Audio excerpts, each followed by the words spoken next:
So before I start, I thought about letting you know that I would be jumping also.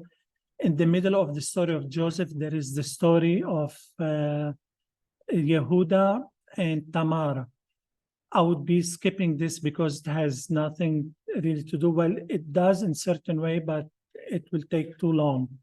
Right. So first thing, when we start reading the chapter on Joseph, this is the fundamental story in the Torah for the pre-Jewish people, or the foundation of the Jewish people, because it introduces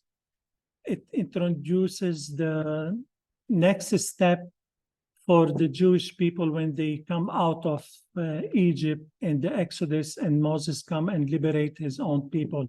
So it starts there with the story of Joseph, and with the the maltreatment of Joseph by his own brothers. So were his brothers really mean? Were they evil? We question that. We ask if the brothers of Joseph were evil or were they mean to him.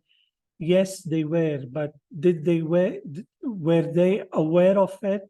They were not, because the brothers of Joseph were considered as righteous men. The son of Jacob are righteous men. According to them, what they were doing was totally okay, was totally acceptable to sell their brother into slavery. They didn't want to kill him. Reuben asked not to kill him, but to throw him into a pit.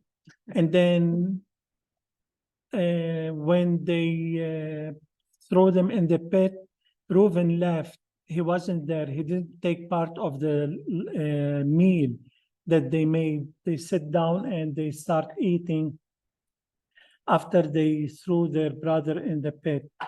So Reuben wasn't there. He didn't take part of this.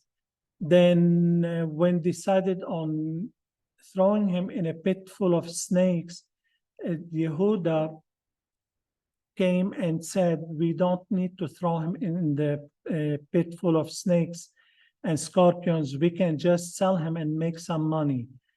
According to that time, because our ethics now in the 21st century are completely different of the ethics of these people, that we still don't know really what age they lived in which year, in which age. Yes, I've seen in Christian Bibles some chronicles starting from 1800 BCE till I don't know when.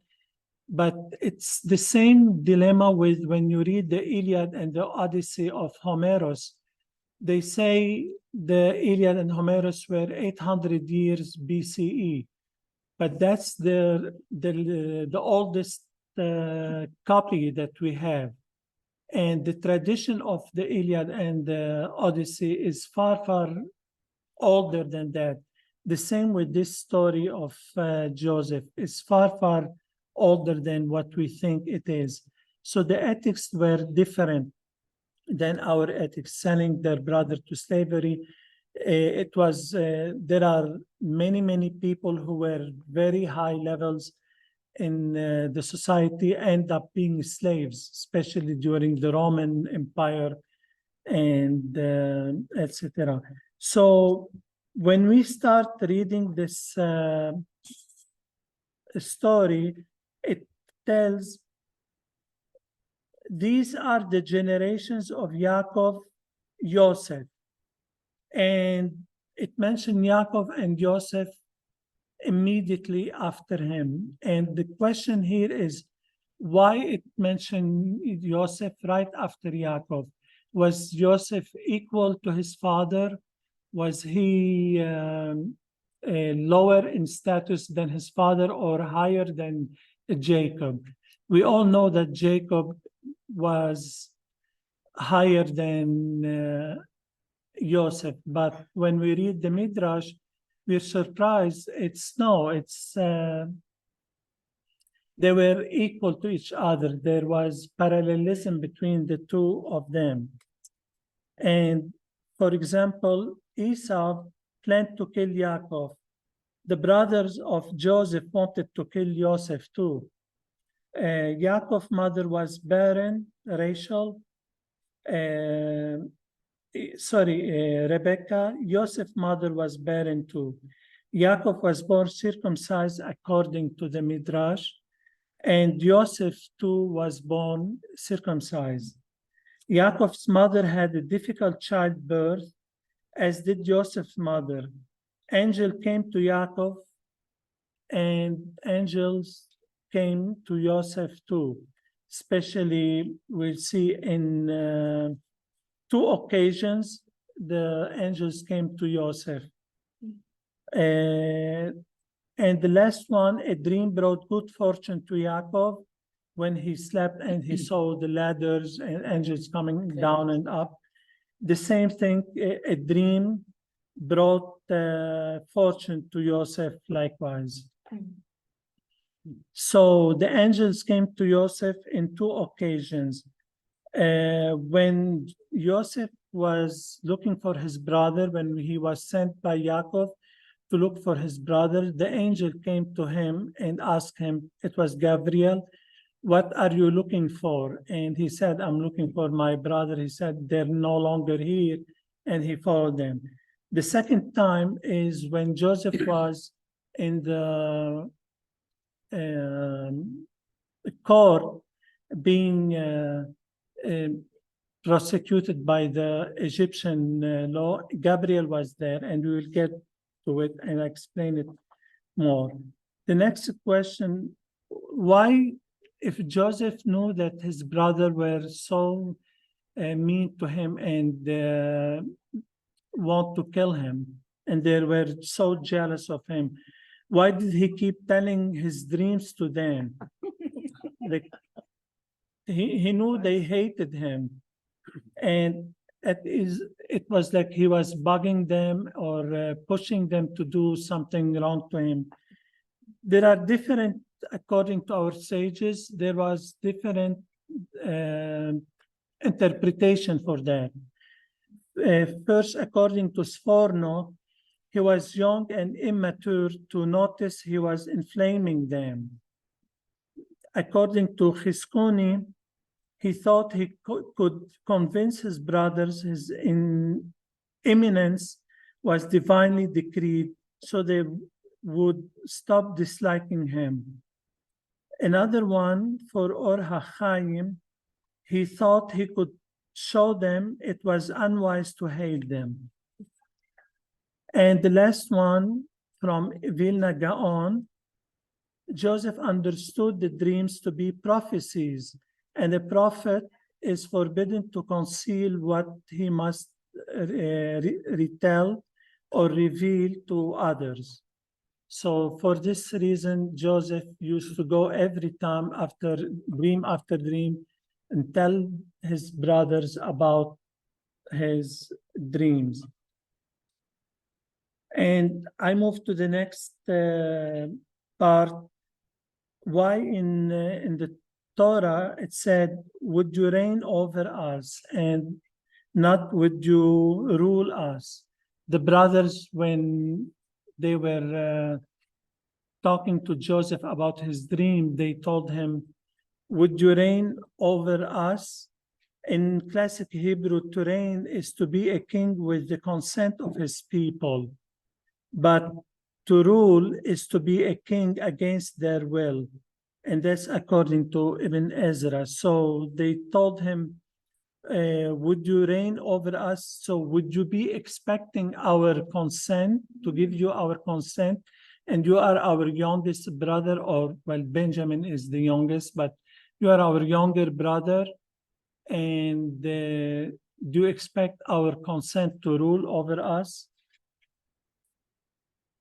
And after trying to fix all these sometimes contradictory in the story, there is another contradiction, is when Joseph went to Egypt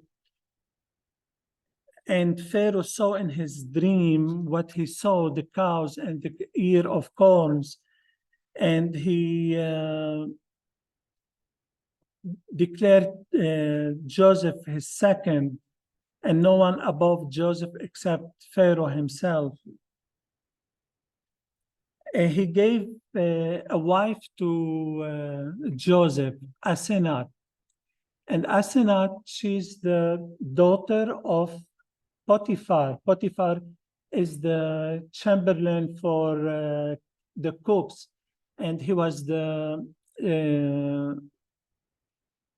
Joseph was a slave in his house working for him, for Potiphar. But then how could we admit that Asenath was given to Joseph as a wife, and she's the daughter of Potiphar, who's Egyptian and not a Jew? And then what's about Ephraim and Manasseh? Are they Jews or they're just Egyptian? So this is another contradiction in the story. And we look at it that according to the Midrash, I don't know how much sense it does, but the Midrash always try to twist the stories to fit the whole Torah studies.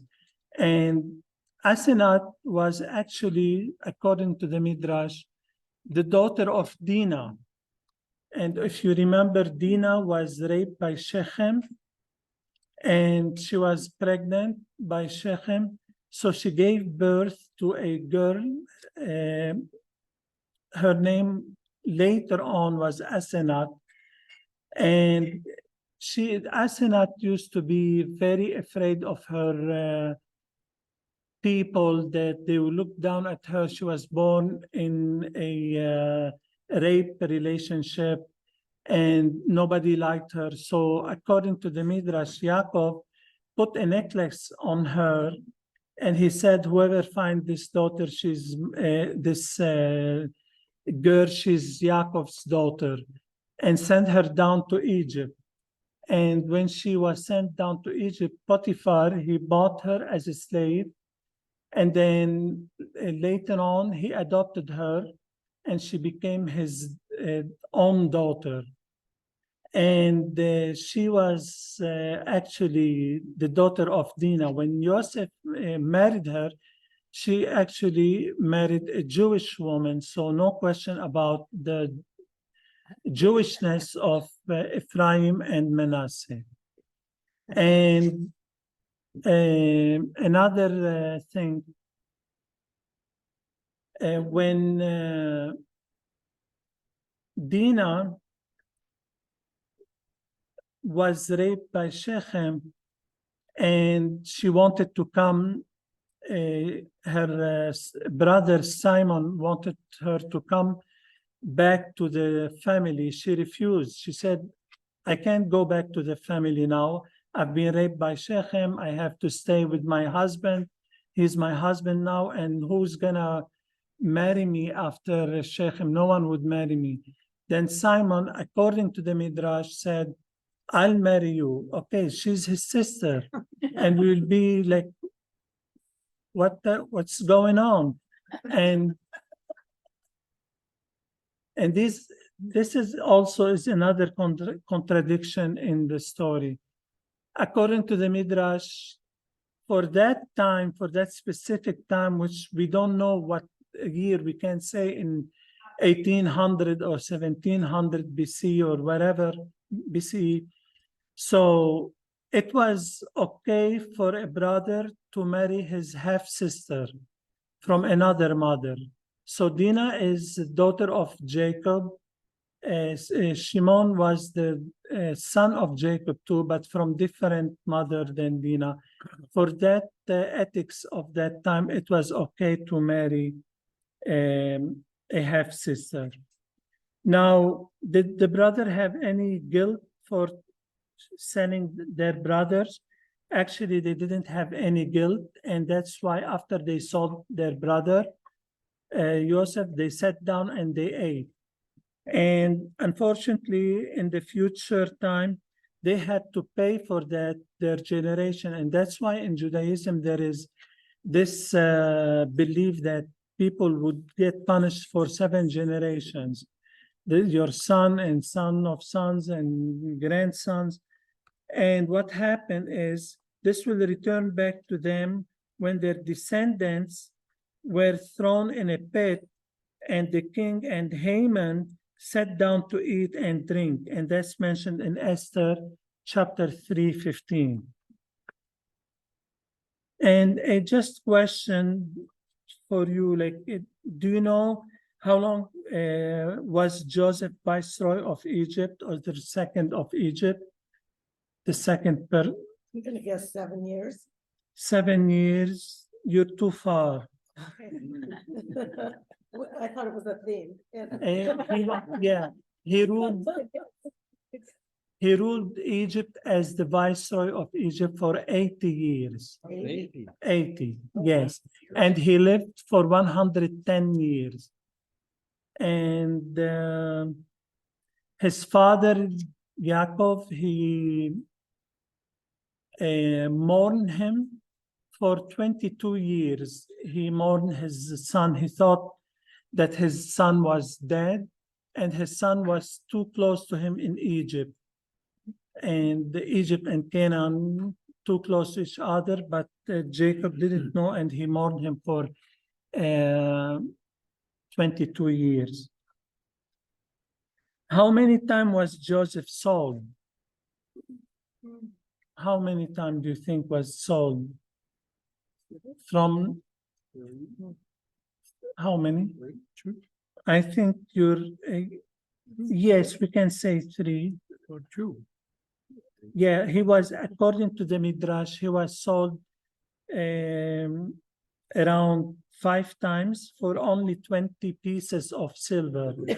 So first he was sold to Ishmaelim, to the Ishmaelite, then to the Midianite, then he was sold again to Medanim and to the Mitzrayim in Egypt, and then to Potiphar for only 20 pieces of silver. Now, another question, if in the Torah, the punishment for adultery or for fornication is death, why the Egyptian didn't kill Joseph when he was accused to have a relation with Potiphar's wife? According to the Midrash, there was 2 reasons, main reasons. The first one, actually 3 reasons. The first reason, there was no real witnesses at this time. When Potiphar's wife started screaming and making a scene, there was no witness to say, I saw Joseph doing this, or so they couldn't really put him to death. But they couldn't even set him free because that would be a scandal for Potiphar and his wife. So they wanted a scapegoat to make Potiphar's wife some kind of innocent, and they throw him in prison.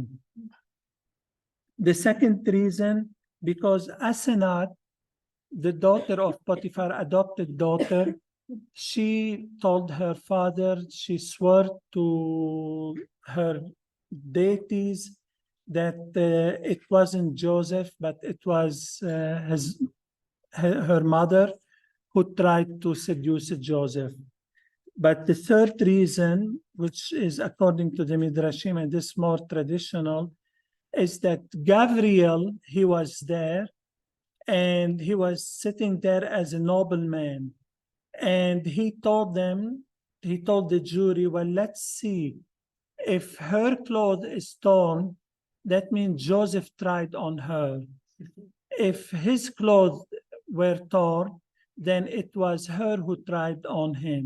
And they found that his clothes were torn. So they said, okay, we won't kill him, but we'll throw him in jail, in prison.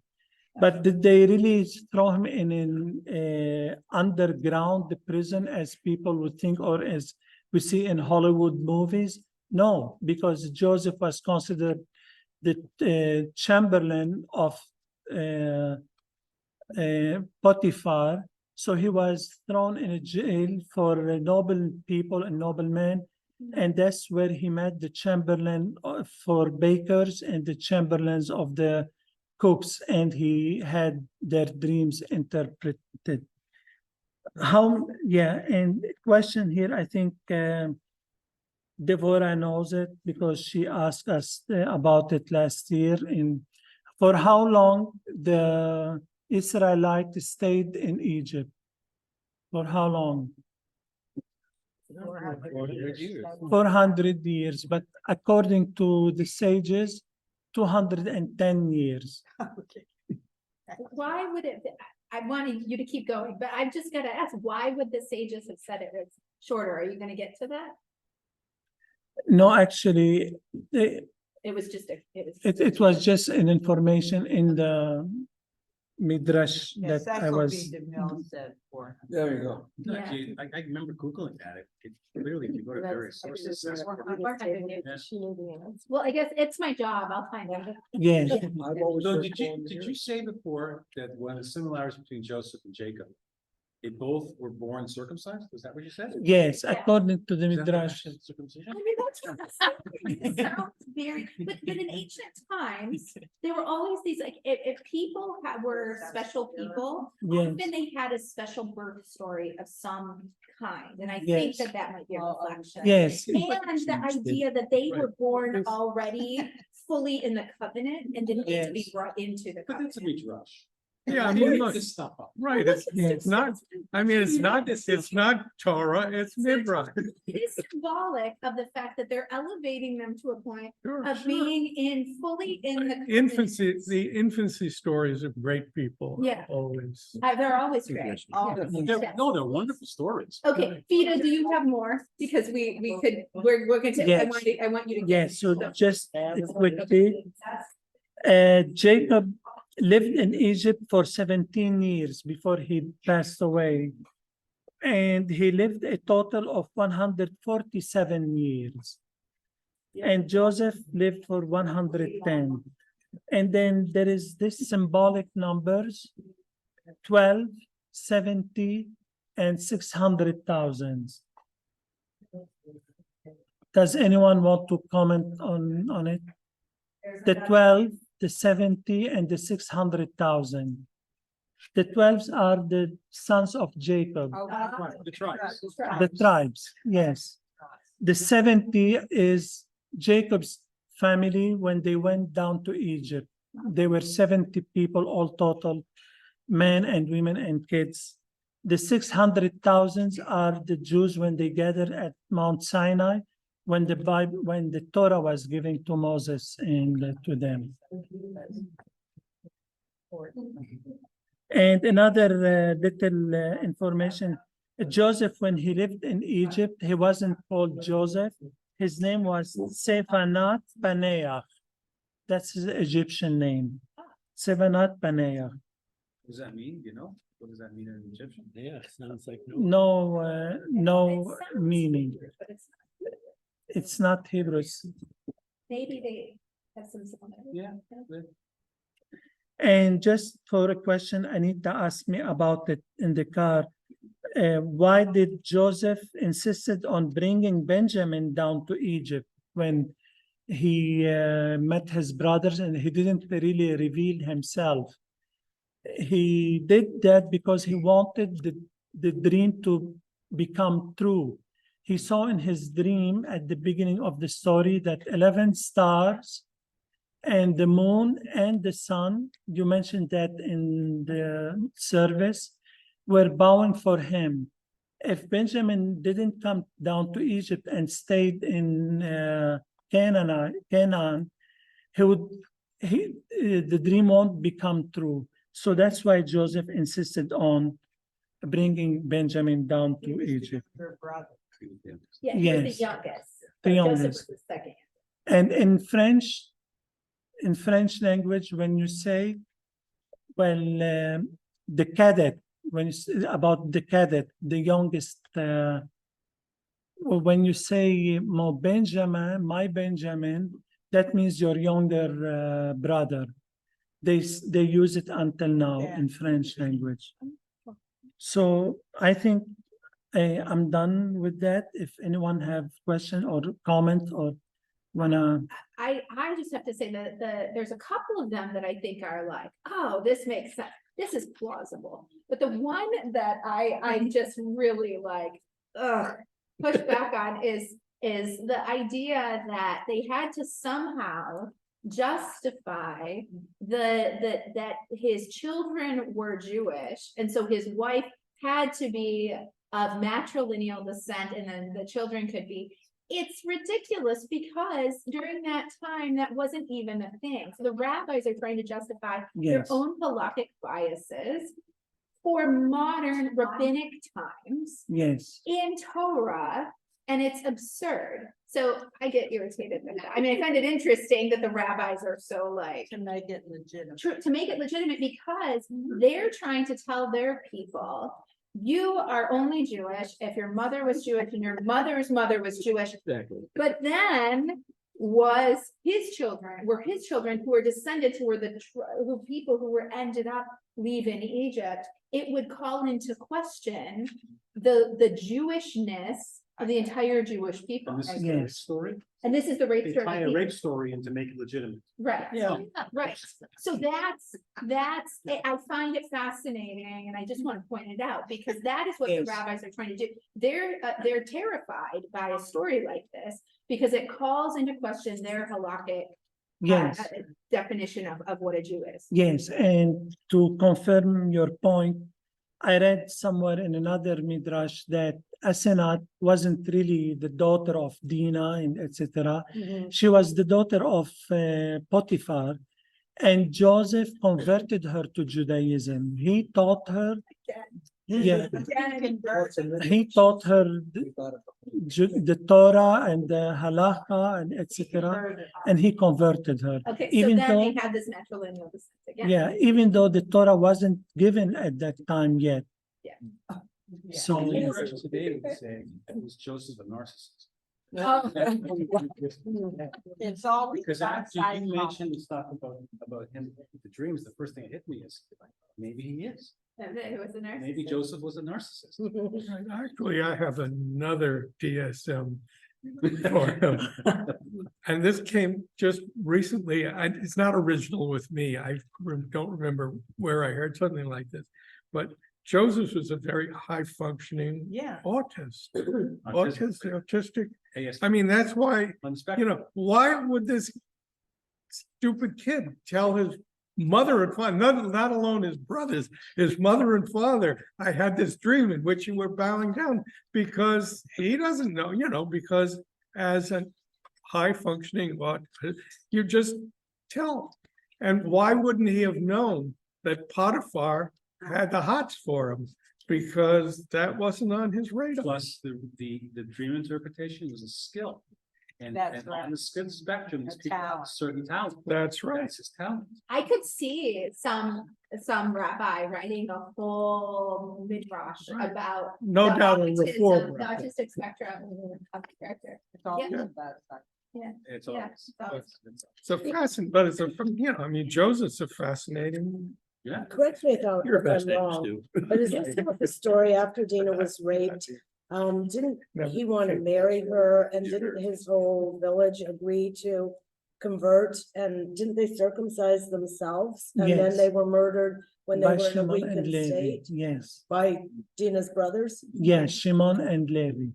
Thank They you. went and they slaughtered everyone. Cut and dry first, they put, Yeah. oh, and they had, They had that Circumstance. circumstance, so they were Yes. weak and in pain. Yeah. Yeah, Yeah. yeah. Yeah, do we know how old was Joseph supposed to have been when they sold him and everything? When he was sold, Yeah, the brothers did that, how old Yeah. was he supposed to have been? when he started having dreams and was sold by his brother, he I was highly 17-year-old, recommend this. 17. The Cliffs of Wales, very- Oh, Very good. that's interesting. Don't tell your friends. Yes. too much already. It's really good. It's Always really like Joshua. good. Hey, Fida. How are you? Good, how are you? I'm fine, thanks. So the one that I find very fascinating and more plausible, it probably the most plausible of all of them, is the idea that he, because I always have also wondered, and rabbis never know, the text doesn't really say why he wanted Benjamin to come so badly. Yes, You know, and the idea is, I think in the Torah, there's this assumption that he wanted Benjamin to come because that was the one brother who didn't do this to him. The one brother his relationship was still intact with. yeah, But this idea too, that I had never made that connection. The dreams would not have been fulfilled if yes, Benjamin had not come. And so there's also this idea that he had to fulfill the dreams. And it is plausible that that would have been. yes. There was one other midrash that you said, and I can't remember which one it was that I felt was sort of plausible. Like, you know, I can't remember which one it is though. I think that there's a couple that were plausible. Are you done? I mean, would you like Yes. the discussion, Rita? If you want, like, I Right, finished over my here, we're presentation. wondering, when they were getting ready to sell throw them into the, whatever, did he argue with them? Did he ask for mercy? Did he say, why are you doing this to me? Or did he just go, okay? Does it say anything about that? Yeah, according to the comments, Joseph did not try to run away or escape or talk to his brother asking why they're doing this, because this throwing him in the pit and selling him to the Egyptians or to the Ishmaelites is the fulfillment of what is coming in the future, the Exodus. Yes, Yeah, so then he couldn't change anything, he just had to. yes, he let it go. That's a Yeah. lesson in life, though. If there's a life force, and with time, that which you think is a disadvantage turns out to be Yeah. an advantage. You just gotta hang on. Yeah, I agree. Maybe he saw a dream, he knew it was gonna happen. Well, that could be it too. He saw in the dream, he knew that was gonna Like, He knew happen. it was gonna it's just happen. like he had to keep telling them, I'm gonna be this and that, because it was the prophecy. But He's there's the always prophet, so he's gotta- Yeah, he knew it was good. So is it kind of like, you know, then it makes you think of it, Jesus being crucified, it's the same kind of principle. Yeah, like, it's a good I'm thing. Not gonna run away. Yeah. Right, right. There's always a question of time, like, how do we know Sarah was 90 when she gave birth to Isaac? Or how do we know that Methuselah lived 900 years? What, how, they use time in order to chronicle the history and make it sound plausible rather Yes. than.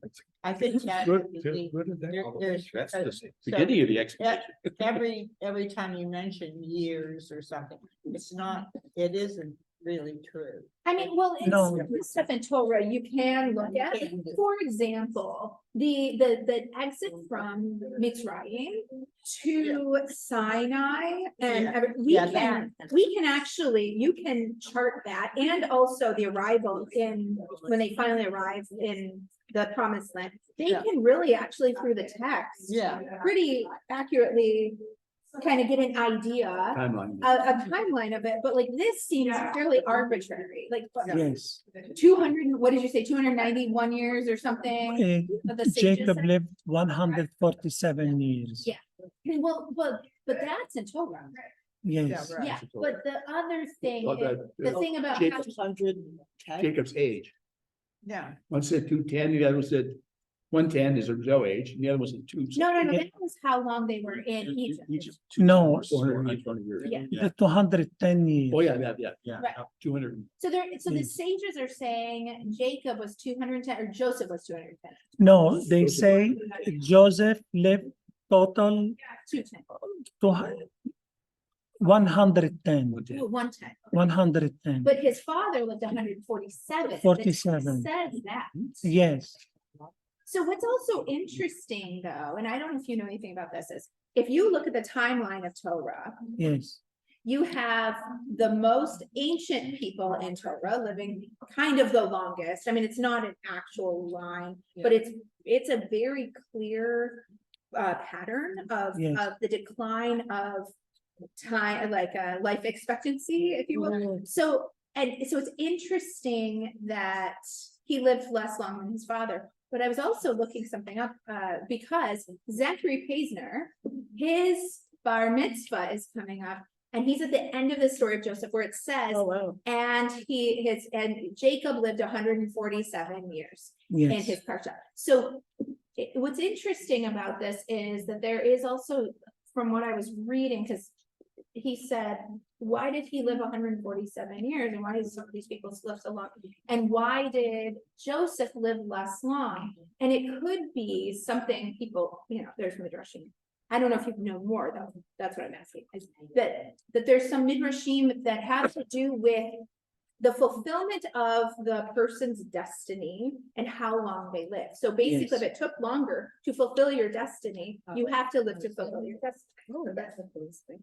Okay, that's fine. Okay. Sarah, Okay. wonderful, Lynn, Mm-hmm. wonderful. Wonderful. The blends. Do you know The blends. anything about that? And We all got what I'm extra saying if you about want to take quality or fulfillment of life purpose? She watched. I made No, enough not really. second, but No. Now I want to know which one it was that I thought it was also plausible. There was one of them that I thought that's actually a really good explanation of what happened, but I can't remember which it was. So Where he was sent to jail or? maybe it was the thing. Oh, that's what it was, where he was sent to jail. It always has occurred to me too. Why was he in jail with these seemingly like white collar Yes. jail kind of, right? I mean, he Right. was like. It was a federal prison for tax evasion. And he was there for so long, so he must have been treated well, because he would have Yes. died if he hadn't been. So he clearly was treated really well. And I thought, it's actually, I saw Stu laugh when you said, oh, they said, if her shirt was torn, then he did it. But I look at this and I think, I wonder if they were suspicious, but they had to save face for Potiphar and his wife. But they knew he Yes. probably didn't do this. And so they put him with, it's a very plausible. And the Yes. idea of tearing his own shirt didn't fall on them, they didn't think of that? Oh, The rabbis wouldn't have thought that he could have torn his own shirt? well, I don't know, maybe it was in the heat of the. It was in mourning all that. Yeah, it was in morning that time. Yeah, And he stayed in jail for 12 years. He was thrown in jail for 12 years. 10 years for telling about his brothers, for each brother 1 year, because Joseph, as a child, used to go to his father and tell him, Dad, my brothers did this and did that. So he was in prison 1 year for each brother, total 10 years. And 2 more years because he put his trust in the chamberlain of the cupbearer instead of putting his trust in God. So he was punished that was a another 2 punishment. years. Yes, Ah. as a that punishment, 12 years. explains why, in the text, it's very perplexing to me, like, you are the cupbearer. This man has done this amazing thing for you, released you from prison, and you forget about him? Okay, that's bizarre, Yes, but it could be the kind of thing where God affected his mind, just like Pharaoh's heart was hardened, his mind was, I'm not making a Midrash, but his mind was affected. Yes, and because it was a situation where that was not God's plan. And we also see that earlier, a few weeks ago, with where we have Jacob and Esau and the birthright, and they go about this in a kind of mastermind way, instead of trusting God to give him the birthright. He goes and he steals it. So you see that intervention and how that didn't turn out well. And in this case, the opposite happens. The relationships are fixed. Wouldn't the assumption be that God knew that? And that was the plan, and there must have been some reason why we did it that way. Right, As of course. opposed to some other way. Right, yeah. Yeah, I mean, that's what. how the Do you rabbis- presume to know God's mind? I will not. And No, and the he's other not. thing, as we've discussed, God's not perfect. Let's not forget that. And that's right, it's an explanation. But the idea is, I think with the original story with Esau and that you have this, that God, you know, the idea, the rabbis don't want to demonize Jacob. So what they do is they basically say, well, God knew that he was going to steal it. Therefore, Yes. that's what was prophesied, right? It's just like it fulfills itself by, you know, circular reasoning. Thank you, thank you. And whereas in this case, it's not circular reasoning, it's really a faith issue. He had to have faith.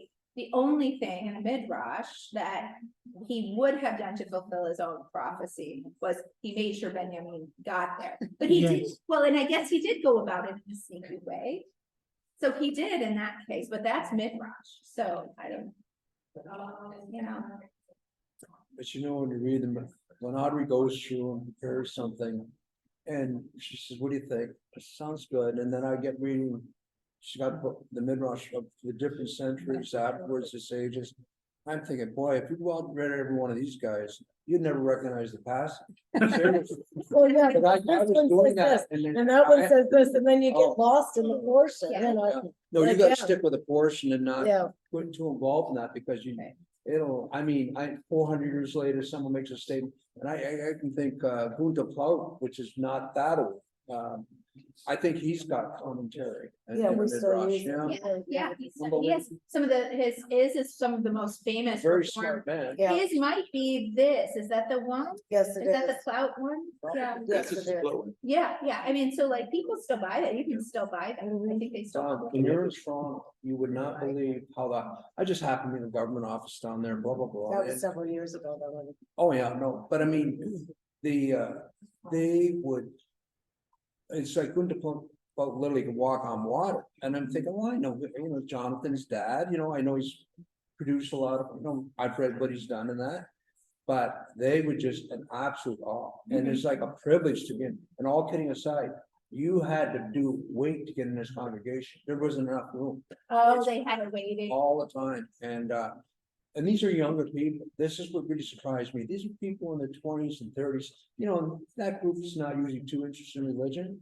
But my God, they really were, and it's like, Yeah, but that was over 35 years ago. I understand that, Yeah. but I mean, it was like how popular that was, you know, in modern times. Well, thank you, Fida. This was excellent. I can tell you put some time into this. Yeah. Wonderful. Do you have by any chance, any kind of a source sheet that we could share? Or do you only have it on note cards? No, I can send you the document Okay, and you can print it out or send it out in mails in okay. emails to everyone. Okay, so if anyone would like that, just let me know and I will get it to you Yes. and I will get it from Vita. Yes, Because sometimes people want to go back and look at it, especially since we didn't have it in front of us to be able to write it down. And also, we did record this, so if you want to go back and listen, and we'll post this on the Facebook, or on the Facebook and also on the website, so that everybody can. Right, no, I don't, yeah, thank you. I don't know if it constitutes a midrash, but Thomas Mann, the German writer, wrote a 4-volume midrash called Joseph and His Brothers. Oh, I mean, 4 volumes, took him 16 years to write that book. wow. I've never read it. I haven't heard of it, but I don't think. Because it would take you 16 years. Right. Yeah, take it 16 years. All right, well, thank you so much. I'll turn the Zoom off. You can schmooze, there's no hurry. But thank you all for coming also. This was excellent, Vita. Thank you. Thanks, Peter. Very good. thanks.